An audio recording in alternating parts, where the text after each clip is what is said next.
Can the attorneys approach, please?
Ready?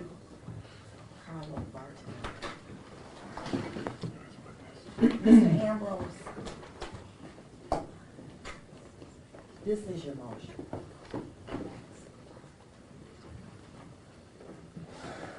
Okay. And you gonna waive Mr. Bashara? Yes, sir. All right. Because it's really about this witness, okay? What? Just so the record's clear, you know, We're not on the record. Right. Can you call it, madam? I'm sorry. Oh, okay, I just waited for you. This is case number 13-8320, the People versus Robert Bashara. And good morning, Your Honor. John Voitel to the People. Ronald Ambrose appearing on behalf of Mr. Bashara. Okay. This basically was your motion. However, I received a letter from Mr. Bartonelli regarding the conduct of the prosecutor's office. And in that way, I appointed him an attorney, Attorney Ben Downey. No, I'm right here. Okay, so where is Mr. Bartonelli? I think they put him on the Anyway, so I believe that it was in the best interest to have a lawyer to be appointed to Mr. Bartonelli regarding these serious allegations that he made. But in addition, you filed a motion on behalf of Mr. Bashara, basically accusing the people of misconduct. So what I need to do is, are you willing to waive your client's appearance? I am, Okay, very good. And then if we can get Mr. we need to take a little breather.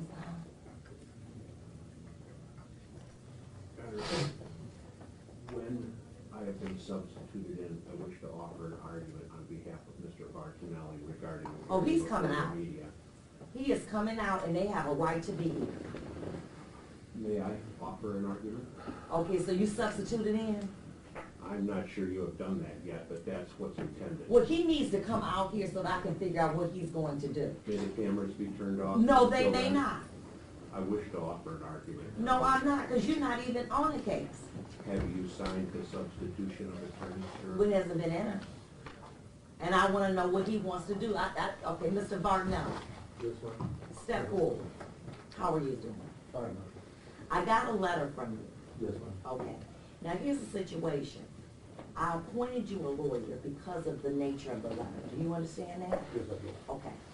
I appointed Ben Ghani. Okay. And now I'm understanding that you want Mr. Moffitt. Mr. Moffitt was retained by my wife. Okay, very good. All right, so I'm gonna substitute. You don't have any jet? Well, okay, very good. All right. Okay, now, I got a letter from you, and I want to deal with this letter. Are you ready to go forward this time? Yes. Okay. Regarding the nature of these allegations Yes. of the letter. Yes. All right, sit down. Your Honor, may I offer an argument on behalf of Mr. Bartonelli and the media, please? Yes. Thank you, Your Honor. Your Honor, my client was transported here yesterday. He's been lodged in the Wayne County Jail. He is very pronounced allergies to latex and to peanut butter. He is very concerned for his exposure to those allergies. He has a history What's of that got to do with this hearing? heart conditions, Your Honor, and he hasn't been afforded his diabetic medicine. He is concerned that the presence of the media will cause him such agitation that he may possibly have an incident.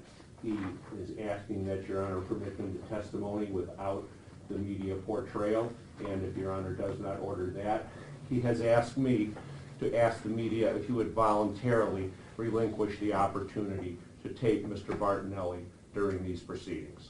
Well, I guess what they're basically asking is you don't want to show his face. That's correct. We can do that. But here's the situation, as you know, the media has a right to be here. And there has to be a compelling reason by which I can close these proceedings, and one has not been put forth thus far. Understanding Mr. Bartonelli's concerns, you know, once he interjected himself in this issue, there are many rights that he waived by virtue of that. And the fact of the matter is, I read his letter that was dated on March 9, 2006, that he sent to Mr. Ambrose, as well as one that he sent to me.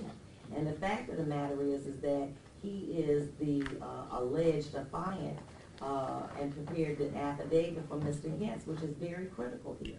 And, you know, these are things that I think that should have been considered, you know, before he engaged in such conduct. But at this point, the media has a right to be here, and I'm not going to exclude them. It is discretionary if they choose, and I can order that they don't show his face. Okay, is that very good? That's very Okay, right, very Mr. good. Honor. So now, what do you want to do? I would like Be to- quiet. Didn't nobody talk to you? Mr. Bartonelli is here under subpoena, Your Honor. Okay, very good. I want to know about the allegations that have been put forward. But that's really kind of Mr. Ambrose's motion. So you can have a seat, and we can just take him in the back, and we can then call him as a witness to find out what's been going on. Is that how you want to proceed, Mr. Ambrose? Well, Your Honor, I just want to make the record clear. I did not ask for Mr. Bartonelli to be here. I did not subpoena him to be here. I did, because I want to know, is what you're saying accurate? And once I received a letter from Mr. Bartonelli, that's when I filed this motion for the discovery. Okay, very good. But I need to find out from Mr. Bartonelli what's going on with these allegations. Fair enough. Your Honor, only taking his testimony can so determine that, but if I may make a suggestion to the court, I think the court may, after some lengthy examination, perhaps find that Mr. Bartonelli's testimony is not actually relevant.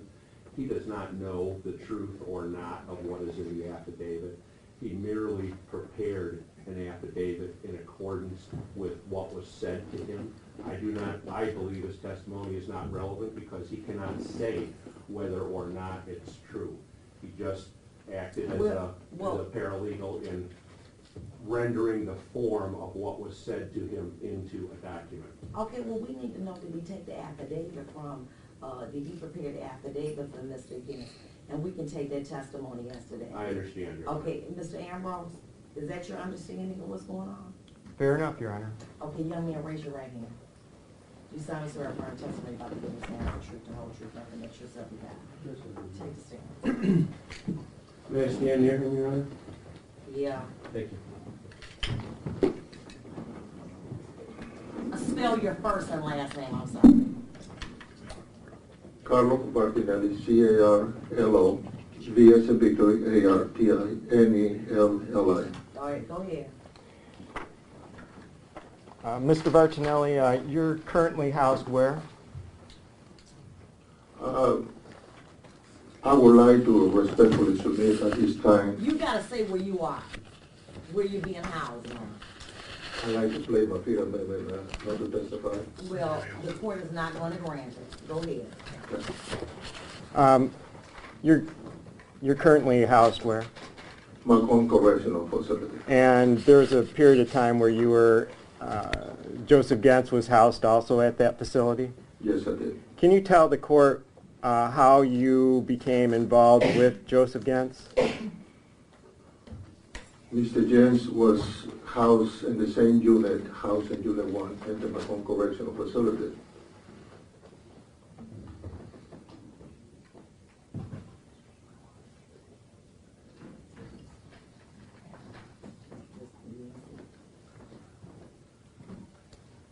Mr. Bruce, I need you to step outside. Your Honor, I'd like to assert my Fifth Amendment right not to testify if you would allow me. I haven't heard anything that, I haven't heard anything that's gonna be incriminating. You gotta answer. Your Honor, I don't believe Mr. Bartonelli will answer. He's advised that he has the opportunity to appeal any ruling that he answer any question in derogation of his Fifth Amendment privilege. It's my belief that any question regarding his involvement with Mr. Gens may fall within his assertion of privilege, and we're likely to hear that repeated over and over. Well, I'm gonna order him to answer the question. Answer the question. Can you repeat the question, please? Your Honor, just before we get into that, if there's any other witnesses, I'd ask for sequestration. Very good. I respectfully decline to answer that question. And I'm on gonna the order you to third. answer it. I believe he hears you, Your Honor, but I believe he believes he has a right to appeal the order to answer. If he does answer, he can't unring that bell, and his appeal would essentially be mute. So to preserve his appellate right to remain silent under the Fifth Amendment, I believe it is likely that he will not answer even Any if ordered questions? to answer. All right, very good.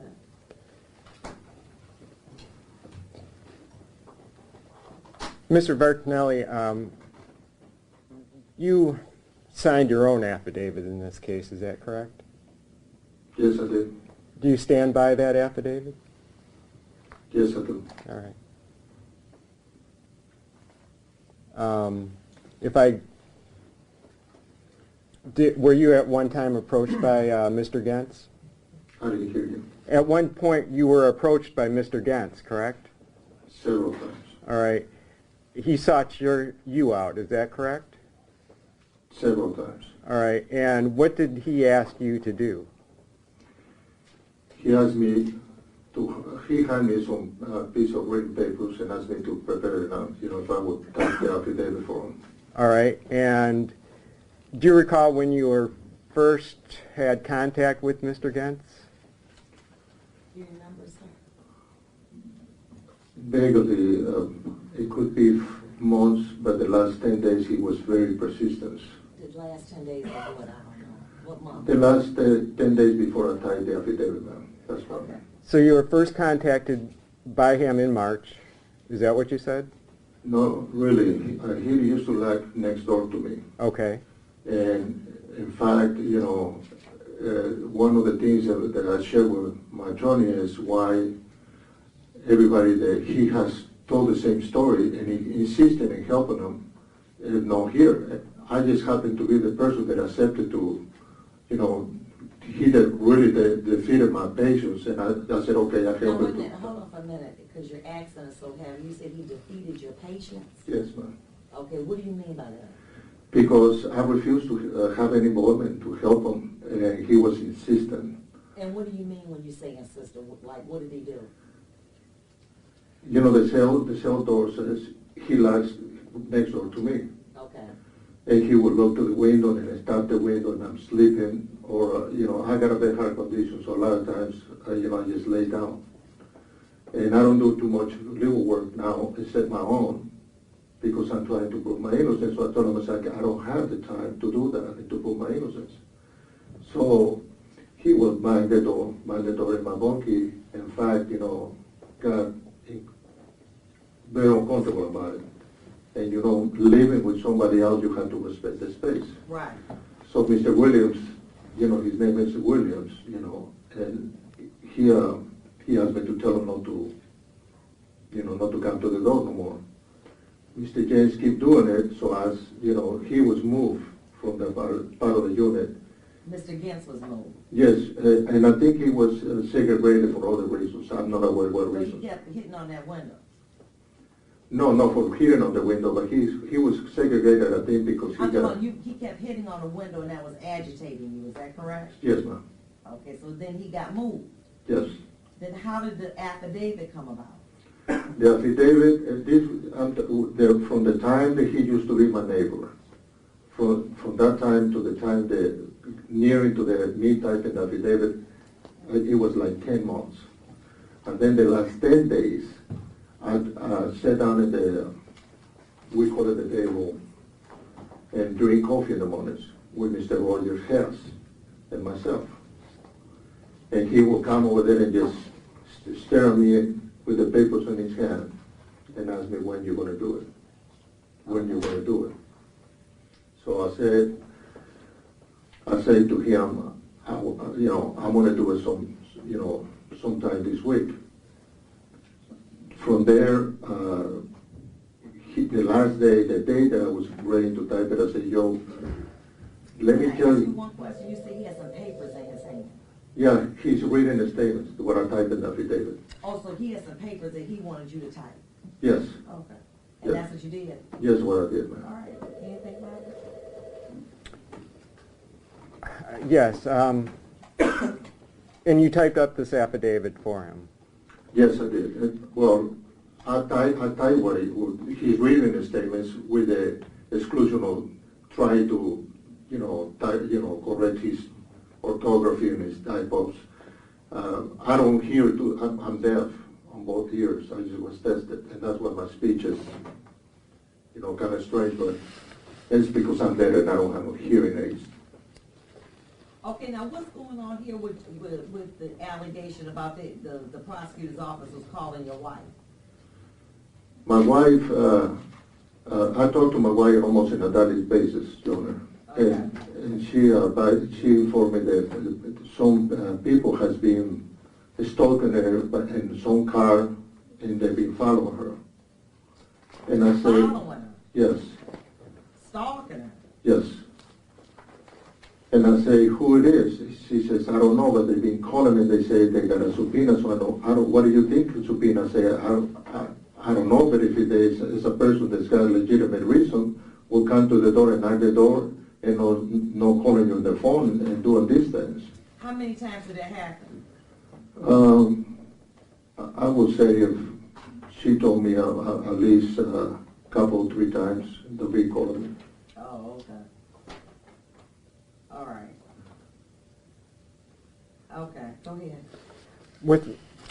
With regard to the affidavit that you typed up for Mr. Gantz, were you present when he signed the affidavit? Can you repeat that question? After you typed it up, did he sign it in your presence?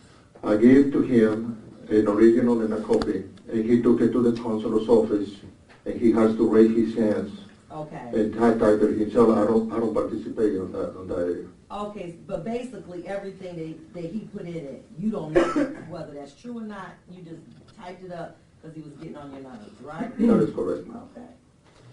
Okay. And during the course of typing up this affidavit, were there any times where you tested his recollection? Yes, I did. All right, because you wanted to make sure that this affidavit was truthful or correct as to what he wanted to put in it. Yes, I read his own handwritten statements that I changed some things. I say a sentence or 2 sentences different in my own words. Really refuting what he says. Well, I just changed what he says. Because you a paralegal up there in where you are, aren't you? I am a paralegal, ma'am. Right. So you almost like the lawyer up there, right? Yes, ma'am. So you had to make sure that it was appropriate. That was my intent, yes, ma'am. Okay, great. So what he did, he will correct me several times. He says, no, that's not what I said. Let me see it. And he'll grab it. I'll say, I'm sorry, I misread it. And then that's what happened. So you did that intentionally just to test him as to his recall, is that what you're saying? I did it for one big reason. I told him and I warned him, I don't want to get involved in anything illegal. I don't want to do anything illegal. And I don't want to be participant because you got a real questionable character, Joe. And I had to question what you do. So it's just, and that's pretty much what I did. After he signs the affidavit in front of a notary, did he give you the affidavit? I was sitting with Mr. Roger Hess, and he dumped him in the table. Who was Mr. Harris? Roger Hess is a friend of mine that we sit down and drink coffee and talk about, respective cases. His cases pending in the Supreme Court. He's got action. He's proven his innocence. That's it. Okay. Now, let's get back to this one question. You said the reason you asked those questions because you say Joe had questionable character. What do you mean by that? Well, he has still at least 50 prisoners, the same story. And I was authorized because some inmates are pretty upset with him. And they give me the permission to mention the names in this hearing. No, I'm just, you ain't gotta be saying nobody's name now. Okay. I'm just saying, what led you to the conclusion that his character was questionable? Because he has still these prisoners, without saying their names, the same story that he said in the affidavit. And then he will go to another person and ask him, for no rhyme or reason, tell him the same. He told Mr. Harris the same thing, and he harassed him the same way. So he's been saying this all along, so to me, and then I don't know because it's private information, but I was told that he went to segregation for some mental episode. So I question this character. That you thought was questionable because he keeps telling everybody the same thing. Yes, Okay, what does he tell one person something different? not to my knowledge. It's the same The, thing. the same story. Okay. The same story that's in his affidavit. Yes, sir. Okay. So he supplies you with this affidavit? When I was saying I was with Roger, and he dumped the affidavit, he says, you give it to him. And I look at him with dismay and I say, why would I have to do that? It's your affidavit, you do it. I said, I don't have nothing to do with this. He says, well, look, they don't let me do it. And he walked away. So I look at Roger and I say, this is exactly what I did. I said, he says, it's up to you. So me being an innocent person and I'm fighting for my freedom, Of course. I pray and I feel compelled I was really ready to rip it off and not get involved. But as a Christian person that says, no, why? Because somebody's innocent, it might be a mistake or somebody guilty, I don't know. But as far as this paper to me, it's important for somebody, so I say, And equally important, you wanted him to stop bothering. yes. So I contacted Mr. Leonard Arcado, my private investigator. You got a private investigator? Yes, for my case. Leonard DiCardo? Leonard Arcado. Oh. Can you spell his name, please? ACCARDO. So you contacted your personal private investigator? Yes, ma'am. Okay. And I asked him, will you please find out, do you know this case? He says, no, I'm not aware, but I can find out. I said, will you please find out who his attorney is and tell him I got some information. Okay. And that's how you got to Mr. Ambrose? Yes, ma'am. Okay. All right. And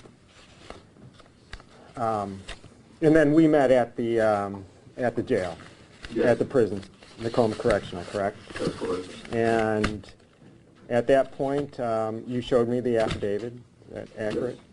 Yes. And thereafter, you mailed it out to me, is that correct? Yes, that's correct. And I did because I didn't want to give it to you because they search you and we're not allowed to pass Okay, papers. so when did all this calling to your wife occur? Okay, because you sent me a letter. Yes. The letter is my personal concern for my wife because she just has some car troubles. And So after the affidavit, you gave it to the lawyer, that's when the problem started with your wife? Yeah, after I did the affidavit, there's when they start, calling my wife and saying that we got a subpoena for you, and that we got some papers to serve to you, something like that.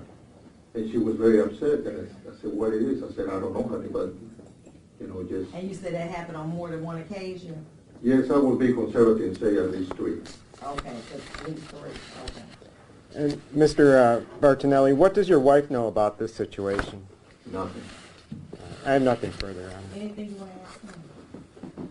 Oh, yes. Okay. Good morning, Mr. Bartonelli.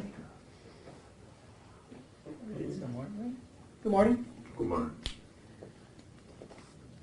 Now, you've indicated that you're somewhat of a prison house lawyer on your in Macomb County, You right? said paralegal. Paralegal, I'm sorry. You're something of a paralegal. I am a paralegal. Okay.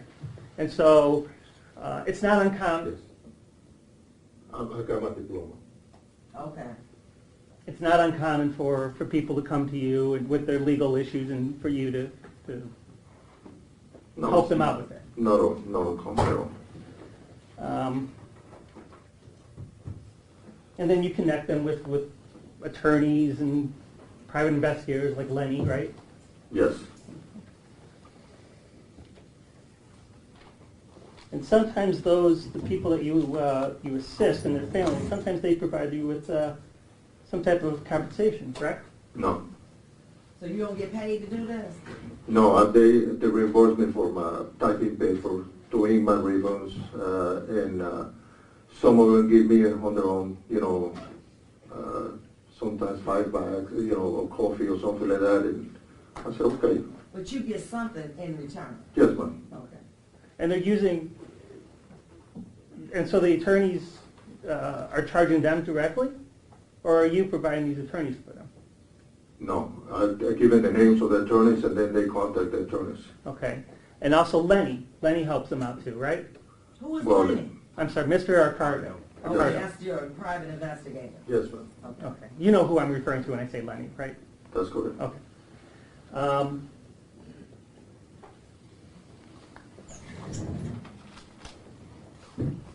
Now going to this particular affidavit from Mr. Gentz, you had indicated that you really didn't want to get involved with Mr. Gentz, right? No.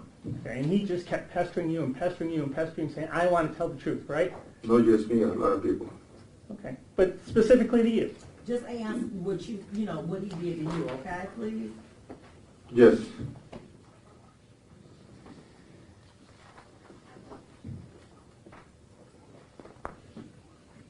And after, I'm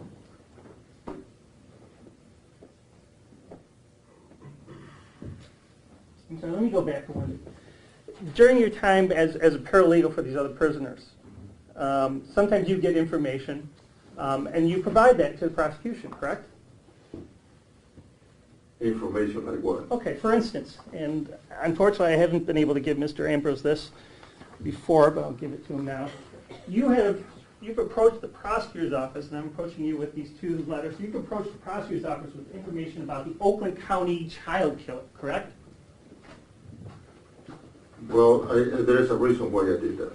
That's not what he asked, just answer the question. Did you give that to the prosecutor's office? Yes. Okay, and in that letter that you wrote, you indicate that you, in speaking to someone in prison, someone confessed to the Oakland County child killer murders. No, that's incorrect. Okay, or they gave you information as to who was... That's incorrect. Okay. That's incorrect. So what exactly were you trying to present? Without reading the letter, I can tell you about my memory. A prisoner named Charlie Moore was a prisoner in Wayne County Jail. And he took a plea. And Charlie Moore was a very tormented child. And, Sir, I'm going to pause you for a moment. Exactly what were you trying to say in that particular letter to indicate that you knew someone that was involved in the Oakland County child murders? Your Honor, I don't want to intervene in this examination, but I don't believe the prosecutor is entitled to cut off my client when he's answering under oath. I think that's my call. Overruled. Answer the question. Charlie Moore asked me for help. And I contacted the prosecutor's office because he wanted to withdraw his plea, and he was forced by some officer named Ed Williams, to beat him up, to obtain some statements from him and threaten him. And then he told me his story. He wanted to withdraw his plea. And he got some information about this, and I wrote to the prosecutor's office, and Mr. Moran came to see me. Okay, so And someone... Mr. Moran, for the record, is APA Rob Moran. Yes, ma'am. Okay. Okay, so someone gave you information in prison, correct? On what you just referred to as Charlie Moore, gave you some information in prison. I disagree with your narration of the facts. No, they don't give me information. They ask me to do something for them. Okay. So he asked you to do something, and then gave you information. No. Asked you to help him, Mhm. gave you no information as to why he needed this help. What is in this letter, that's what, that's the extent of my information. Look, what he's saying is he had to tell you what was in the letter, right? Right. In order for you he told you something and you told somebody else. Oh, that is correct. Okay, that's what he means by information. That's my Okay. question, okay? Yeah, And for then, my client, Your Honor, he's been up all night, he hasn't received his medications, and I think the prosecutor's trying to tell him a story and get him to agree to it. Your Honor, I object to, Simply Counsel, asking you him to are tell out of the line, story. Mr. Moffitt. You can't do that. You cannot do that. Now, you're here to advise him. You can't make a supplemental record yourself. Very well, Your Honor. Thank All you. right. Your Honor, if I could place an objection, I don't know what the relevancy of this is at all. May I tell you, it's cross-examination. Go ahead. okay. So he gave you this information and asked for your assistance, correct? Mhm. And Yes or then, no? You Yes. know that. okay, and then you brought that information, decided to contact the Wayne County Prosecutor's Office indicating that you had this information, correct? That's correct. Okay. And you asked the Wayne County Prosecutor's Office for some assistance in one of your cases, correct? As part of that. Did you ask the prosecutor's office to do something for you? No. Okay. Your only intent on sending that letter was to get help for this Charlie Moore guy. That's correct. Okay. Now going back to the affidavit in which we're involved in here. After you eventually broke down and decided to help Mr. Gens, prior to him writing anything down, did you go through what information he had to give you? Can you repeat that question? Okay. Prior to Mr. Gens writing anything down, did you and he speak to you about what exactly it was that he wanted you to do? No. No. No. Okay. So all he did is he wrote something down and gave it to you and asked you to type it. That is correct. Okay. There was no conversation prior to that regarding what was contained in what he wrote. Except when I read it to him and change, a couple things. We'll get back to that for a moment.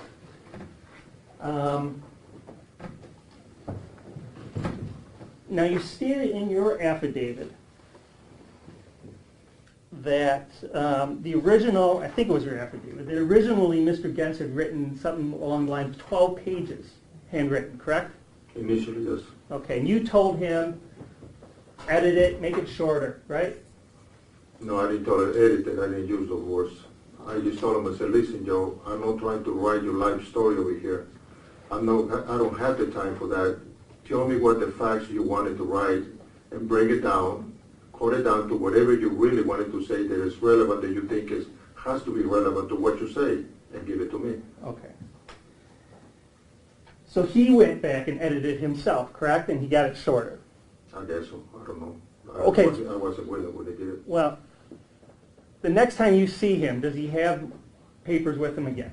Yes. And is it the same 12-page original handwritten document? No. Okay, so we can assume that he went back and took your advice and edited it down and made it shorter, correct? That's a possibility. Okay, so he gives you, how many pages was this original? Only was 11, 12 pages at the very least. Okay. He gives you the shortened statement and asks you to type it up. Yes. Okay, and you went and you typed it up. Yes, I did. You bring it back to him. That's it. And you said that you purposely put inaccuracies in that to test them, correct? No, you misinterpreted what I No, said. I misstated. That's my fault. That when you read it back to him, you purposely put inconsistencies in there. I read his handwritten pages, not affidavit.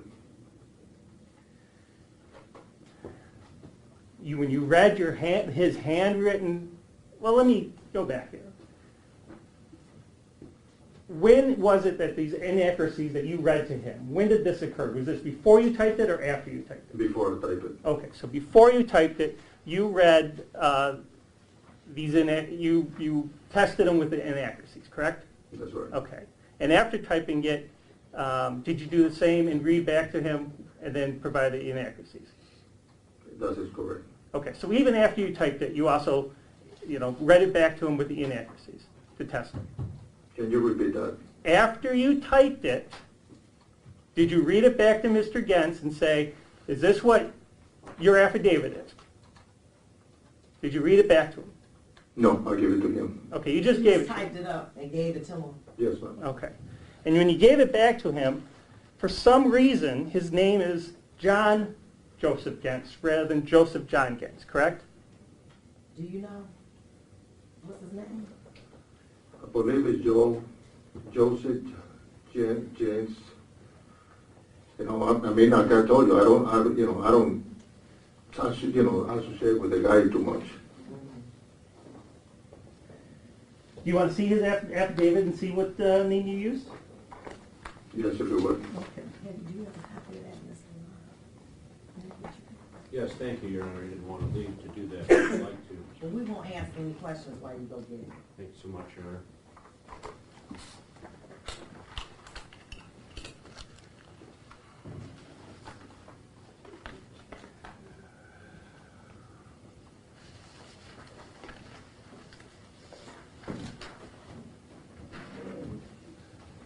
Do you get a copy? May he see yours?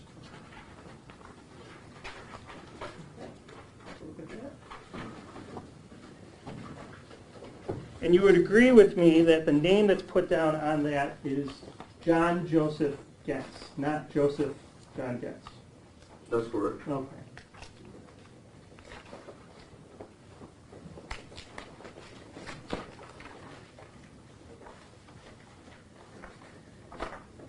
And that document is signed, correct? Pardon? That document is signed? Did you sign it? Take a look at it, okay? Yeah, he signed it.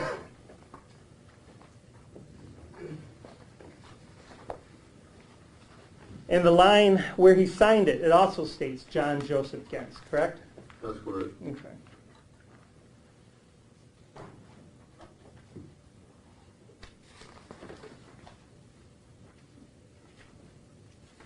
Did you see Mr. Gens read over this affidavit after you typed it up for him? He took it, and I think he kept it for a couple of 3 days. That was not my question, sir. My question is, did you see Mr. Gens read this document after you typed it up? I give it to him. After I typed it. Again, sir, my question, did you see Mr. Gens read this after you typed it up for him? No. Thank you.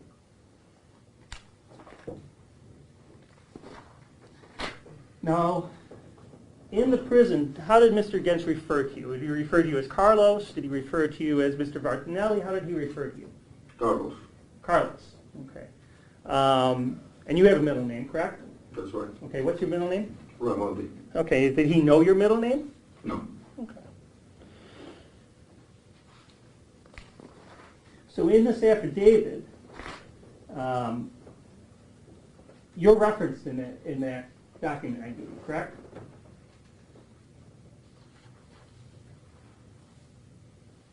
Yes. And you're referred to as CRV. Yes. CRV, okay. You didn't put down Carlos, right? That's right. You didn't put down Mr. Vartinelli? No. You used your initials. Yes. Even though Mr. Gens has no idea what your middle name is, No. doesn't refer to you as your initials. No.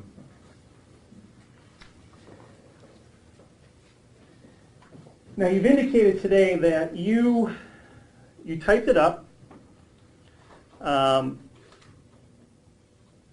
What happened to the original that you used to type it up? He got a boat. Okay, so you gave it back to him. Yeah. Okay.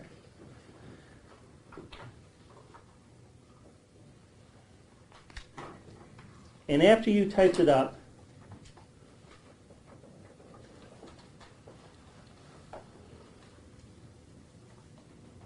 Mr. Genstead said, "Thank you, Carlos. I appreciate it. I'm going to go take care of this. I feel so bad about myself. I'm going to go send this to Mr. Bashara right now," correct?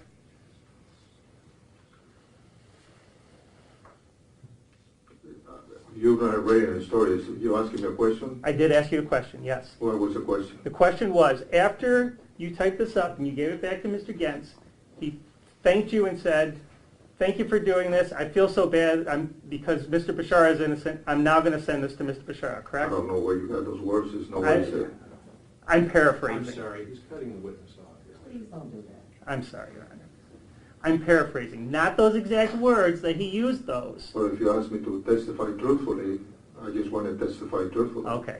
I'm not asking you that these are the exact words he used, but did he express in some way that he was appreciative for what you did? He said, thank you, and he walked away. Okay. And did he then indicate that he was going to immediately send this to Mr. Bashara and his attorney?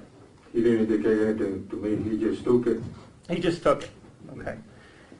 Somehow, that statement finds its way back in your hands. That's correct. Okay. And how did it find its way back in your hands? He went and dumped it in the coffee in the table where I was drinking my coffee with another prisoner named Roger Hess. Okay. And you just took it and decided, I'm going to figure out what to do with this? No, he says, you send it to him. He says, they won't let me do it. And I look at Roger and I say, what should I do with this? That was, you know, I pray, like I said, I pray about Okay, it. let me ask this. Do you know if prior to you writing this up, if Mr. Gentz could read and write? Or what? He obviously could write. Do you know if he could read? He can read because he wrote his statements. He makes a lot of, you know, errors on his writing. But he can write, he can read. He can write. And he can write and read, to my knowledge. How do you know he can read? Because he wrote his own statements. And then he read it to you? Yeah, some parts I asked him to read it to me because I didn't Okay. understand it. Yeah.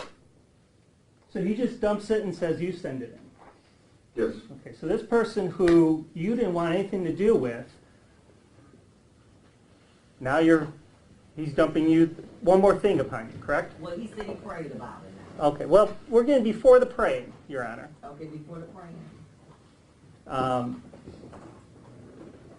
He basically asks you at that time to send it into to Mr. Bashara or Mr. Bashara's attorney. no, it's not what he says. He says, you send it. He didn't say how. He didn't say to who. Okay. He just, you send it to them. He just They said, won't let me do it. okay, he just said you send it to them. Yes, And you took that as send it to Mr. Bashara, Mr. Bashar's attorney. well, Mr. Bashara, but I don't know who's representing him. Okay.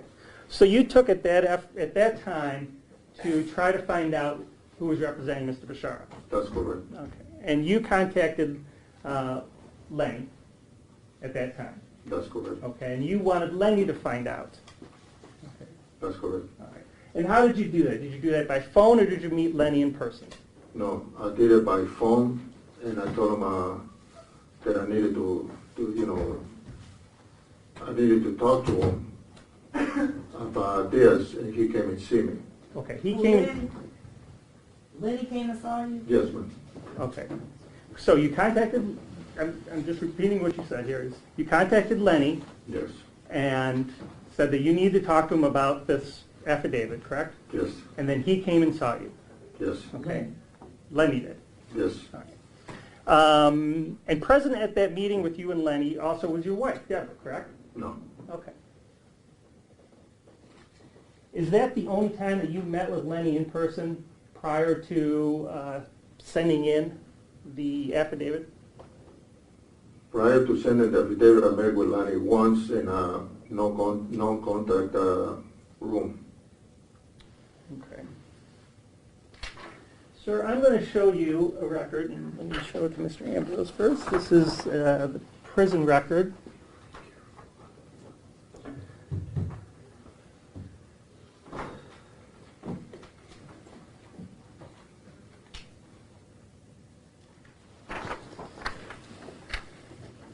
And this is a record of your visitors at Macomb Correctional Facility. Have you seen that, sir?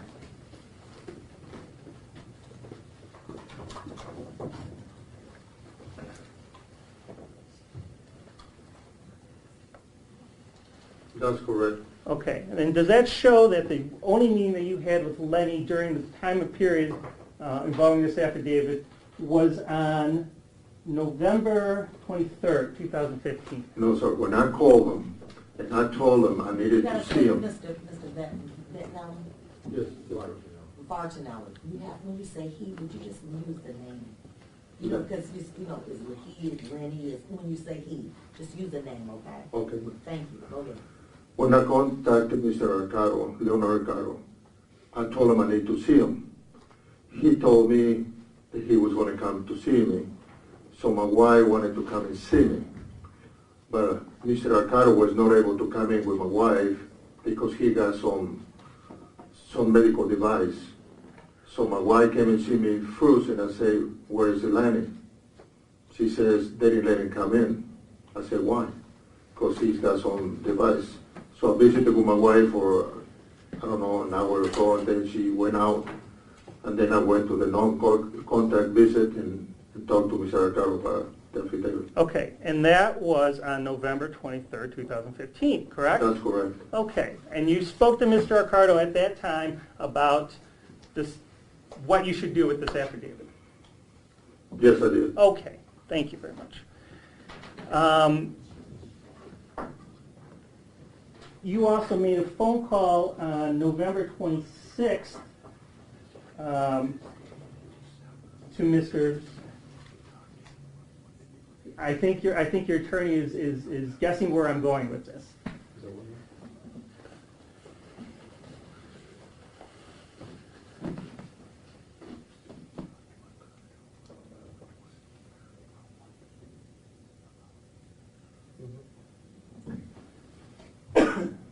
So hopefully he set you up for what I'm about to say. Is not that to say with you, is that the affidavit in which you said that you received and Mr. Gens told you to wait to send in and all of this that you prayed for, and then you went and you spoke to Lenny, the affidavit was signed December 2nd, 2015.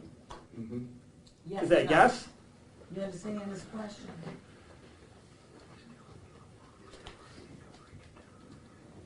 You know, Your Honor, can I just ask one question? That he not, if he's going to advise him, not tell him what to say. You can't do that, Mr. I Miles. wouldn't dream of it, Your Honor. Sir, August 2nd is when the affidavit signed by Mr. Gens. listen. No, sir. No, wait a minute now. Don't argue with the prosecutor.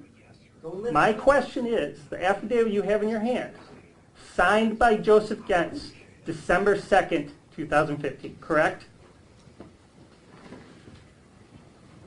That's correct. Okay.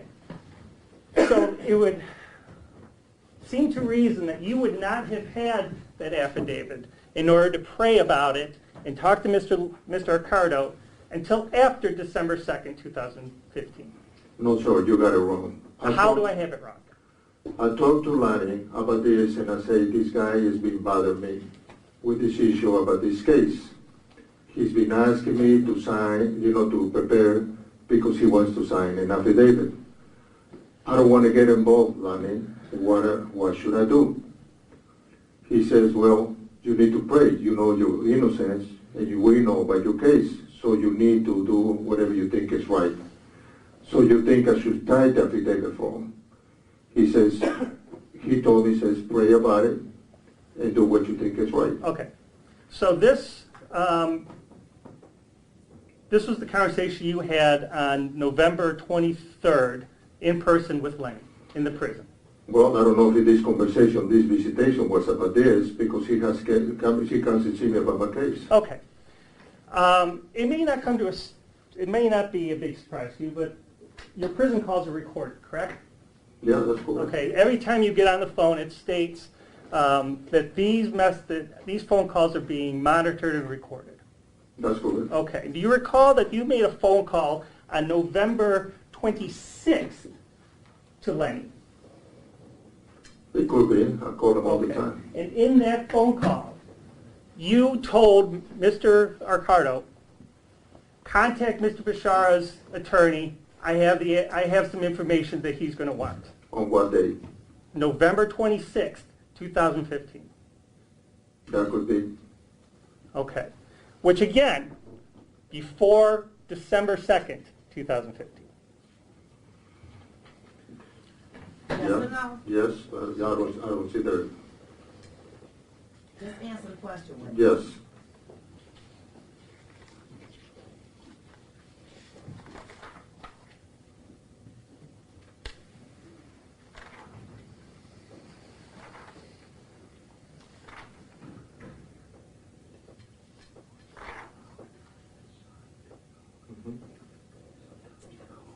Mr. Martin, you can't do that. You can't do that now. He's on the witness stand. Let him answer the question. If he has a question, he can consult you. But you can't tell him what to say. I couldn't modify a truthful man's statement, Your Honor. Of course. Well, then, Your Honor, then what exactly is he doing? Because I haven't asked a question for That's him what to I'm be. saying, Mr. Moffett, you can't do that. All right, Your Honor. Thank you. Mr. Bartonelli, if you feel you need legal advice regarding any question, you can turn to me with Your Honor's consent. I may respond. Okay. Thank you.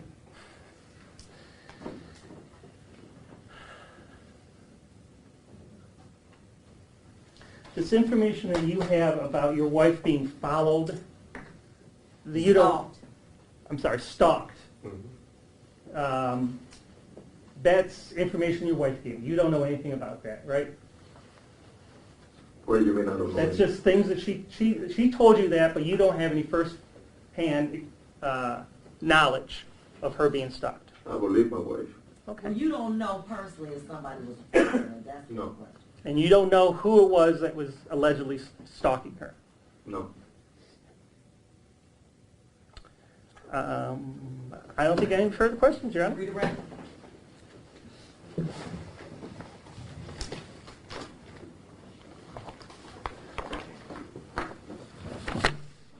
You were in the, I want to get back to this November 26, 2015.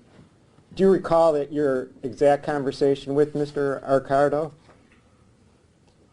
I explained to Mr. Arcaro that there was a guy that wanted me to prepare this affidavit form, and it has to do with this gentleman that it was, I don't know him, and I think I give him the whole name. I think I give him Bashara instead of Bashara. And I told him I needed to get his counsel about what should I do, because a guy has been asking me to prepare this affidavit form, which which I did, and subsequent to those, conversations with Mr. Arcaro. Okay.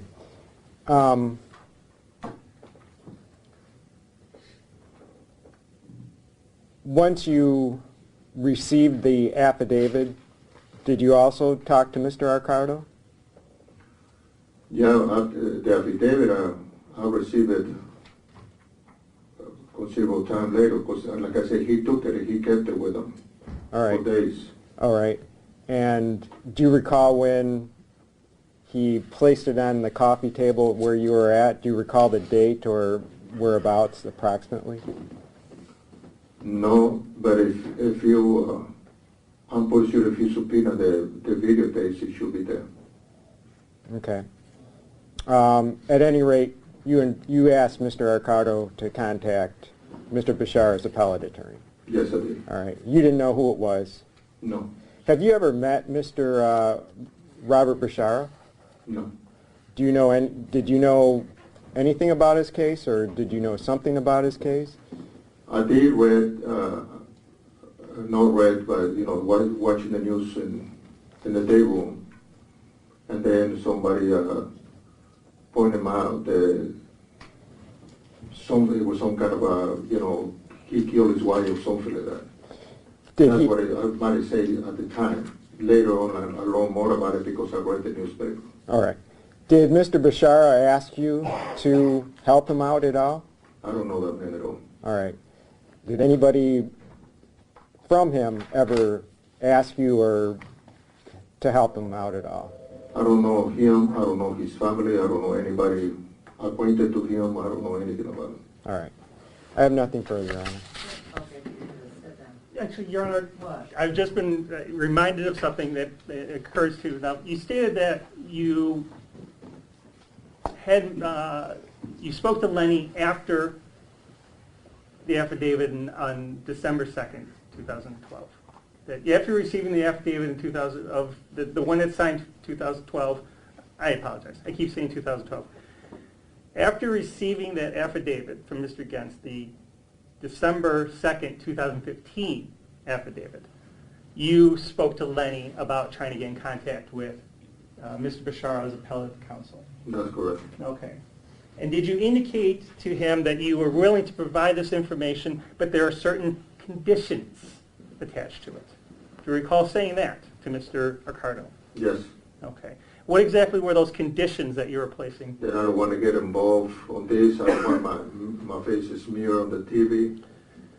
Okay. And do you recall a phone call on December 28th, 2015 to Mr. Ricardo, which you indicated that you wrote a letter to Mr. Ambrose?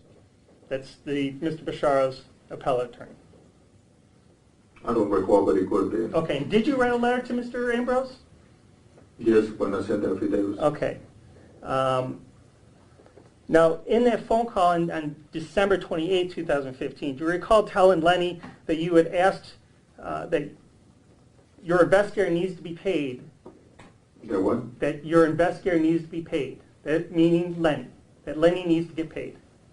Oh, of course, because I told Lani, I said, you need to tell them that, you know, they need to reimburse your involvement because, I mean, there's no more place to be, paying for, for somebody that, that needs information.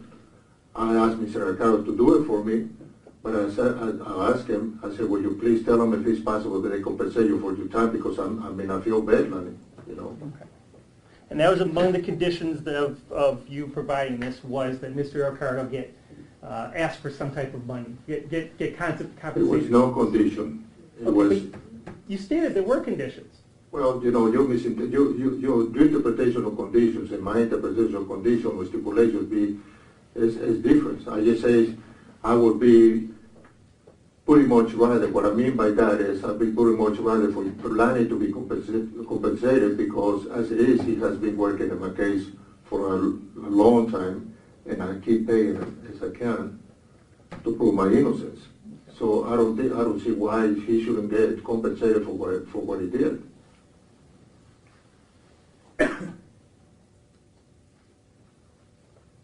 I have no further questions. Anything further? Mr. Ambrose? Did you ever ask me to compensate Mr. Ricardo? No. All right, no further questions. Okay, we're done. Thank you, Your Honor. Thank you for your patience and consideration of this witness. All right, step down, witness. Did you want Mr. Bruce to testify? No. Okay, step down, sir. Thank you.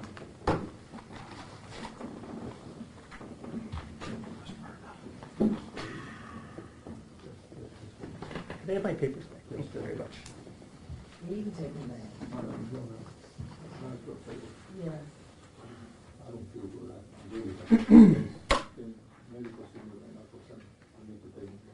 Take care of that deputy V. He got it. You know when they're going to take me back? Right now, come on. Thank you. Good luck to you, sir. Okay, very good. Now, what is the nature of this prosecutorial misconduct? Was that it? Pretty much. I mean, they had, I went right off of Mr. Bartonelli's letter to me as well as his affidavit as to the contact that, they're contacting the wife of Mr. Bartonelli, and I don't know why. All they had to do, if they had any concerns about the affidavit itself, was contact the notary. It's a very simple process. Was it Mr. Joseph Gens that signed this affidavit, yes or no? That's all that they needed. Your Honor, defense counsel has made some very, very serious claiming the prosecutor's office of doing things that are illegal. Prosecutorial misconduct, things that we would get grieved for. And he's claiming now that the only reason why he did it is because Mr. Bartonelli told him this. Plus, Your Honor. That's not the nature of your motion. Oh, there were over 116 context or some large number, you made it appear as though the prosecutor was overbearing with the wife, that it almost caused her to have a heart attack, and we didn't get any of that. He doesn't have any personal knowledge except for what he has been told by his wife. If he has no personal knowledge, then why did Mr. Ambrose bring this motion? The motion is for the motion's for discovery. I'd like to know what, I mean, I'm being bombarded with emails on a constant basis of everything that what they want to give me. But not only that, but that's not the nature of your motion. Your nature of your motion, you allege prosecutorial misconduct. You said that the prosecutor's office was overreaching with Mr. Bartonelli's wife, that you indicated that there was privileged conversation that was taken, and now we get here and we don't even hear that. You know what? Now that you brought it up, I would like to have Joseph Bruce testify, because that is the nature of one of the allegations, is the privilege. And I have it, I mean, they provided it to me, the recorded conversation between my client and my investigator. And that is privileged information. Between Mr. Bashara? Yes. And I cited the law on it, that it's privileged. And Your Honor, that's more of a legal question, but as indicated in our response, is these were conversations between Mr. Bruce and Mr. Bashara on the prison phone call. Before every one of those phone calls, they state this phone call is being monitored and recorded. In order for there to be a privilege, there needs to be a belief that what you're talking about is being said in private. Now, it cannot be private if you're being told right off the bat, this is being monitored and it's being recorded and it's going to be heard. And Mr. Bruce, at the beginning of these conversations, informs everybody involved that this is a privileged conversation and it's not to be listened to. So if after that, if they're still listening to this privileged conversation, otherwise I'm going to have Mr. Bruce, who is I can't go there every day or every time somebody wants to get a message to me. I'm going to have Mr. Bruce go all the way up to St. Louis Correctional Facility, a 2-hour trip, to have these conversations. So there has to be some sort of parameters where they're not allowed to listen in on these conversations. There is, Your Honor. There's a secure phone line that Mr. Ambrose uses to call Mr. Bashara. That could be used between Mr. Bruce if he actually wants to keep it private. Is that correct? Well, I know I can use it, but I don't know if Mr. Bruce can. And if he's coming in with an incoming call, then he's going to, I don't know what the prison facility's policy is regard to an investigator. Well, as the counsel has pointed out for the people, you know that it indicates that those calls are being monitored. So how could you indicate that your witness is saying, well, they're privileged, and that go against what the policy is of the of the Department of Corrections? What I'm saying is, as soon as they find out that my investigator and my client are having a conversation, that they shouldn't be allowed to listen in on that conversation. Why not? They're not keeping it private. They are with Mr. Bruce's statement at the beginning of this conversation. Your Honor, he states it's privileged. But whose expectation of privacy is it? It's not Mr. Bruce's. Well, I would think it's Mr. Bashara's expectation. Exactly, but the point of it is there's a secure line for you to talk to him, and you should let your investigator talk to him. Mr. Ambrose, we cannot have any more motions like this. This was a complete waste of time. There was nothing of value that was taken out that we could have done. I had another trial. I had to put that trial over to get this testimony, which you could have gotten from Mr. Bruce by sending him up there to see Mr. Bartonelli. He had to get counsel. I am not going to entertain any more motions like this. I didn't ask for Mr. Bartonelli to be here. Your Honor, all I ask is if the prosecution is, I want discovery from them. That's the nature of the motion for discovery. That's not what, you indicated in this motion that they were engaged in prosecutorial misconduct and that you wanted it, obviously the court had first abated, and so the court had to find out, not from you, but wanted to know actually, was there some type of prosecutorial misconduct, was there evidence? And I haven't seen any. And the discovery, the items that he's requesting, have they been provided to him? I have given him everything that I have. He puts in here that I provided him 166 calls, I believe he said. I presented him multiple calls since then. If on the record, if he's gonna provide me with everything that they have, I'm satisfied with it, Your Honor. But it blows my mind that they just didn't contact the notary at the Macomb Correctional Facility. That's the first person that you would think that you would want to contact if you have any type of dispute about this affidavit. Just contact the notary. The notary is the one that Mr. Gentz has to go up there and swear to it. Instead, I'm getting deluged with all this additional investigation into this to try to, I'm assuming, to try to discredit this affidavit. It's a simple process. I'm sorry, Your Honor, that we're trying to discredit this affidavit. I'm sorry, is that not our job to do so if we believe that it is false? If they believe that it was false, then just contact the notary, contact Joseph Gentz, contact his attorney. But I don't know what, if that's all that they have, if that's all that they're going to put on the record, if they're going to put on the record that I'm going to get everything from here on in, I'm okay with it. I've filed motions for what I want. I mean, they're allowed to have their discovery. I had filed a motion to have Jane Bashara's medical records, and they haven't filed a response on that. I'm waiting for a response on that, but they just choose not to. That's part of the motion that I'm going to rule on next week. Okay. And I had enough of this. The court is satisfied that, first of all, that there has not been any prosecutorial misconduct that has occurred in this particular matter. Moreover, I'm satisfied that all the discovery has been given, and any other outstanding issues the court is going to resolve them, because I'm going to rule on that next week as to the issues that have been brought up in your motion for a new trial, with the exception of this new evidence with Mr. Gentz. All right. Now, just for the record, and I appreciate the court hearing me out. Mr. Martha, why are you? Go ahead. I appreciate the court hearing me out, but I didn't want to put the court at any scheduling conflict. I had scheduled it on a normal motion day, so it wasn't something that. Okay, very good. I'll see you next Tuesday.